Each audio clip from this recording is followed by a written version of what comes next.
Hi, my name is Dusty Lynn, and I'm the pediatric educator at the Life Support Learning Center here at University of Virginia. Today, we are going to talk about prepping for PALS, what you need to know prior to showing up for a pediatric advanced life support class. Our objectives really are to understand the main components that you will be required to know in class and to identify the key knowledge points to prepare for that class. This is an example of required knowledge and skills for a pediatric advanced life support class. The pediatric emergency assessment, your basic life support skills for a pediatric patient, respiratory emergencies, shock emergencies, pediatric cardiac rhythm disturbances, and there'll be an evaluation component to the class as well. The foundation by which all of pediatric advanced life support sits upon is a very strong understanding of the systematic approach. If you can't assess it, you can't treat it.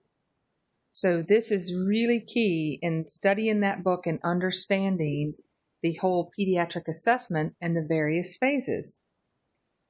You'll have the approaching assessment, which you know as the pediatric assessment triangle or the initial impression. You'll be evaluating their appearance. Are they laying there? Are they seizing? Are they looking at you? Are they laughing? Are they totally flaccid? As you approach them, you're going to assess whether or not they're breathing, and then their circulation is evidenced by their color.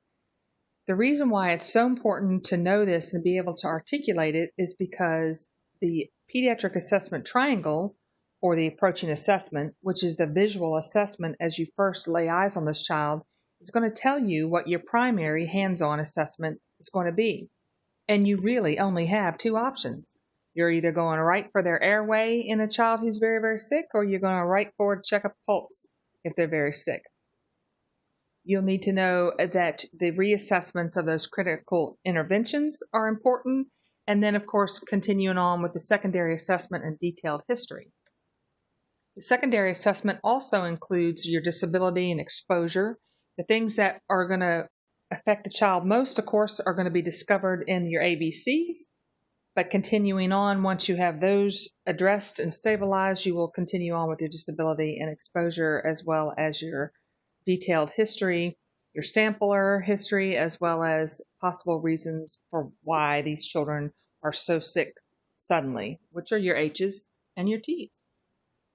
So you'll also have a component where you'll check off on your BLS skills, and you might ask why that's so important. But as you know, if you don't get the basics down, all the advanced life support is not as effective. So understanding really good CPR and ventilation skills are very important. You'll have an opportunity with an infant to practice one-person CPR and then two-person CPR with bag valve mask. You'll have a pediatric patient for which you'll do one-person CPR. Someone comes in to help you, and then you'll check off on the AED as well.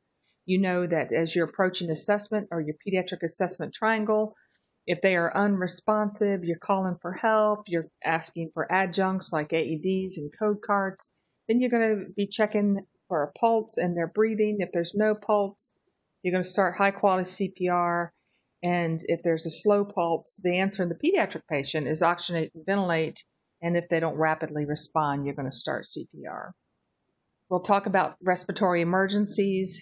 And here are the four chief categories by which, based on your assessment, if they have a respiratory emergency, you'll know that. As you know, upper respiratory, usually the tip-off there is stridor. You'll talk about cases that you first, before you even touch the patient, you assess what the issue is based on the history, which would be, again, epiglottitis or partial foreign body. First, do no harm. We'll talk about lower respiratory and the key pieces of that, prolonged expiratory phase and wheeze, lung tissue disease, and the differences in the assessment with that, and disordered control of breathing, and the treatments for each one. Some of the skills and medications for the respiratory cases, of course, have a strong assessment, as well as being able to use oxygen, a bag valve mask device, We'll review racemic epi or nebulized epinephrine we often use for croup. We'll talk about the importance of IM epi in your allergic reactions as well as bronchodilators for asthma, ipratropium or dual nebs, the importance of getting steroids on early, and things like magnesium as well for your asthmatic patients. We'll talk about shock emergencies and the categories that you may find them, reasons why they are shocky, which in general is tachycardic and poor perfusion.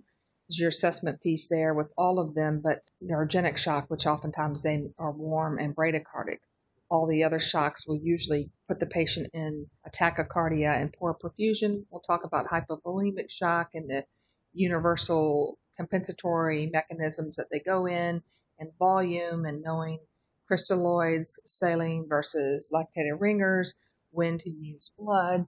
Distributed shock will discuss the universal vasodilation of all and the importance of recognizing it, given volume, and treating the cause. Cardiogenic shock and the hallmark assessment pieces there, usually your bilateral breath sounds, your heart sounds, and your liver. And obstructive shock and the differences between that and your assessment and history as well. It'll be important to know volume boluses and how fast to give them, what kind to give, and the importance of antibiotics and things like septic shock related to meningeal coccemia or your hemockers who come in febrile. We'll talk about vasopressors and when to start those, and general knowing how they work and what they do, as opposed to vasoactive medications like milrinone that you might use in cardiogenic shock, and the differences between all of those. The cardiac groups we'll talk about in pulse categories: too fast, too slow, not there.